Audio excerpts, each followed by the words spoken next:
JAC ఆధ్వర్యంలో సమ్మె siren మోగింది. రాష్ట్ర వ్యాప్తంగా అన్ని డిపోలలో 100కు 100% మా ఆర్టీసీ కార్మిక వర్గం అంతా సమ్మెలో పాల్గొని ఈరోజు విజయవంతం చేస్తున్నారు. ఈరోజు ధైర్యంగా ముందుకొచ్చి ఎంతోమంది ప్రభుత్వము అధికారులు, పోలీసు వాళ్ళు, ఆర్టీసీ యాజమాన్యం ఎన్ని బెదిరింపులు బెదిరించినా ఆ బెదిరింపులకు లొంగకుండా తగ్గకుండా మా న్యాయమైన డిమాండ్ల సాధన కోసం మేము ఎవరు భయపెట్టించినా భయపడకుండా ధైర్యంగా మొక్కబోని ధైర్యంతో ఈరోజు రాష్ట్ర వ్యాప్తంగా మా ఆర్టీసీ కార్మిక వర్గం అంతా సమ్మెలో పాల్గొని విజయవంతం చేస్తున్నందుకు వారందరికీ ఆర్టీసీ జేఏసీ పక్షాన పేరు పేరున ఉద్యమ జయజలు పలుకుతున్నాం. జేఏసీగా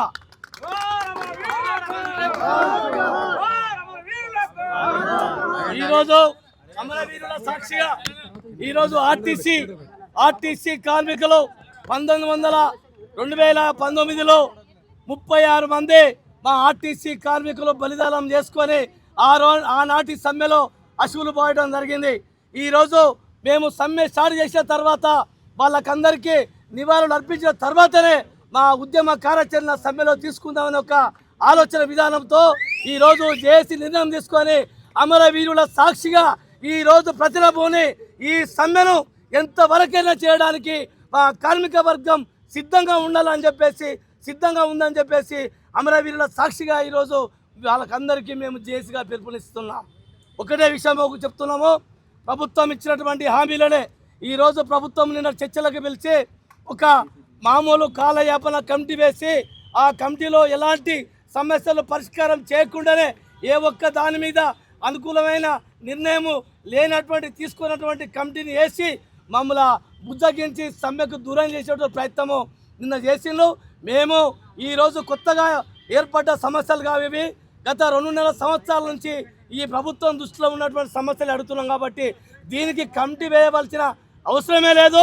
వీటిని తక్షణం పరిష్కారం చేసేటువంటి మన అవకాశం ఉన్నది కాబట్టి ఆ 4 వారాల గడువు అనేది అవసరం లేదు. మీరు తక్షణమే మా సమస్యలు వెంటనే పరిష్కరించాలని చెప్పేసి కోరినప్పటికీ వారు ఎవరు కూడా స్పందించకపోవడం వల్ల ప్రభుత్వం కూడా ఎవరు కూడా చర్చలలో ప్రభుత్వ మంత్రులు ఎవరు ఈ యొక్క చర్చలలో నిన్నటి చర్చలలో లేకపోవడం వలన మరి ఆ అధికారులతో ఐఏఎస్ అధికారులతో కూడినటువంటి ఆ కమిటీ వాళ్ళు చేతులెత్తేసి వెళ్ళిపోవడం జరిగింది. ఇప్పుడు మేము ఒక్కటే చెప్తున్నాం, ఈ ప్రభుత్వమే మమ్మల్ని బలవంతంగా సమ్మె వైపు తీసుకెళ్తున్నది. మమ్మల్ని సమ్మె వైపు పోవడానికి ఈ ప్రభుత్వం మొండి వైఖరే కారణం కాబట్టి ఈ ప్రభుత్వం ఇచ్చిన హామీలనే విలీనం చేయమంటున్నాం. 2021 వేతన సవరణ చేయమంటున్నాం. అదేవిధంగా కార్మిక సంఘాలకు గుర్తింపు సంఘం ఎన్నికలు పెట్టమంటున్నాం.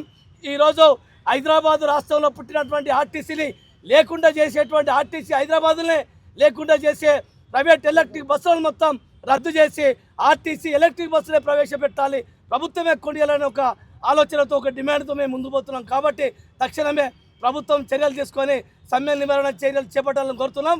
ఈరోజు మాకు గౌరవ మందకృష్ణ మాదిగ గారు ప్రజా సంఘాల దగ్గరికి పోయినాం. వారు సంపూర్ణ మద్దతు ప్రకటించి ఈ రోజు నుంచే సమ్మెలో భాగస్వామ్యం అవుతామని సంపూర్ణంగా మరి తెలియజేసినందుకు వారికి కూడా మేము కృతజ్ఞత తెలియజేస్తున్నాం. అదేవిధంగా ఆర్ కృష్ణయ్య గారు బీసీ సంఘం జాతీయ అధ్యక్షులు, రాజ్యసభ సభ్యులు కూడా ఈరోజే కలవడం జరిగింది. వారు కూడా మా సమ్మెకు సంపూర్ణ మద్దతు ప్రకటించి ఈ రోజు నుంచి మరి వారు కూడా 100% సమ్మెలో భాగస్వామ్యం అవుతామని చెప్పారు.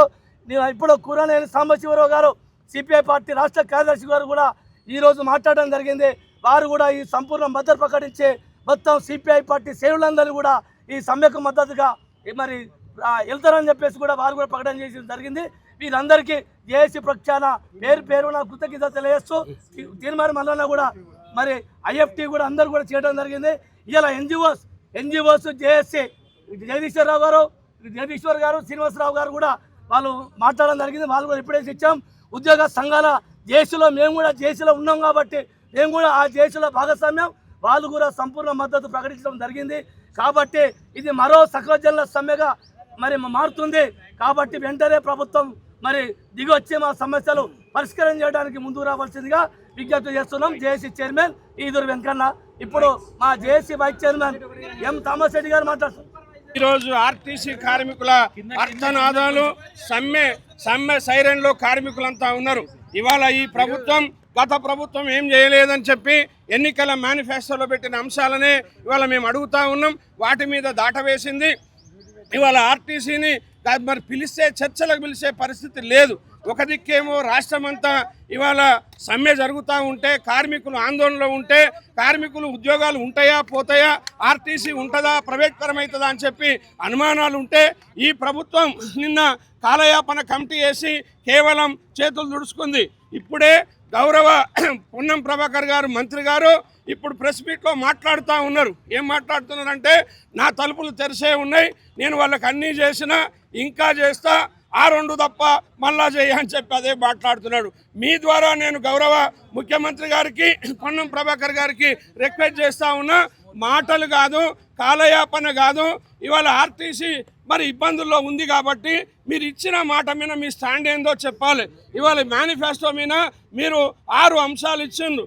ఇవాళ ప్రభుత్వంలో విలీనం అన్నారు. విలీనం ఆల్రెడీ ఇదివరకే మరి చట్టం అయిపోయింది, ఏపీలో అయిపోయింది. దానివల్ల పెద్దగా లేదు, కమిటీలు వేయాల్సిన పని లేదు.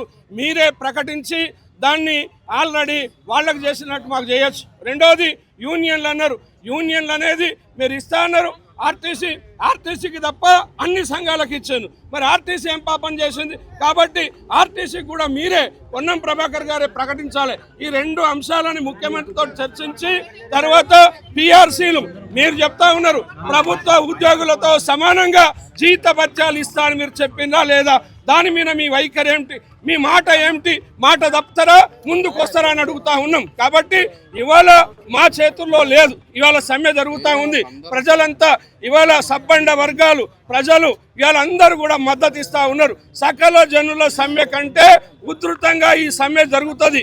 ఇది ఆఖరి పోరాటం, మా ఆత్మగౌరవ పోరాటం. ఇది ఆర్టీసీ కార్మికులది. ఆర్టీసీ బతకాలంటే ఇవాళ మేము సమ్మె చేయాలి. ఆర్టీసీని రక్షించుకోవాలంటే కార్మికులు సమ్మె చేయాలి. ఇవాళ ఈ సమ్మెలో 37,000 మంది ఆర్టీసీ పర్మనెంట్ ఉద్యోగులు, కాంట్రాక్ట్ ఉద్యోగులు, అవుట్ సోర్సింగ్ ఉద్యోగులు, అట్లాగే హైర్ బస్సు డ్రైవర్లు, హైర్ బస్సుల్లో కూడా ఇక్కడ సెక్యూరిటీ లేదు. ఇవాళ ఎలక్ట్రిక్ బస్సులు వస్తే అట్లానే వెల్ఫేర్ బోర్డు వాళ్ళందరూ కూడా టోటల్గా మద్దతు ఇస్తూ ఉన్నారు. ఈ మద్దతు అంతా కూడగట్టుకొని ముందుకు పోతూ ఉంటే ఇవాళ ప్రభుత్వం ఇప్పటికి కూడా చర్చలకు పిలవకుండా కాలయాపన చేసుడు కరెక్ట్ కాదు. గౌరవ మంత్రి గారికి ముఖ్యమంత్రి గారు చెప్తా ఉన్నాం, వెంటనే ప్రజాస్వామ్య పంతాలో జేఏసీని చర్చలకి ఆహ్వానించి సమస్యలు పరిష్కారం చేసి ప్రజా రవాణాకి ప్రాధాన్యత ఇచ్చి తెలంగాణకి ప్రాధాన్యత ఇవ్వాలని చెప్పి మీ ద్వారా కోరుతున్నాం. లేకపోతే ఈ సమ్మె ఇంకా పెద్ద ఎత్తులో ముందుకు పోతుంది. సమ్మెకి వెనకాడేది లేదు, భయాలకు భయపడేది లేదని మీ ద్వారా తెలియజేస్తా ఉన్నాం. ఇలాంటి మరిన్ని వీడియోల కోసం మా యూట్యూబ్ ఛానల్ ను లైక్ చేసి సబ్స్క్రైబ్ చేసుకోండి.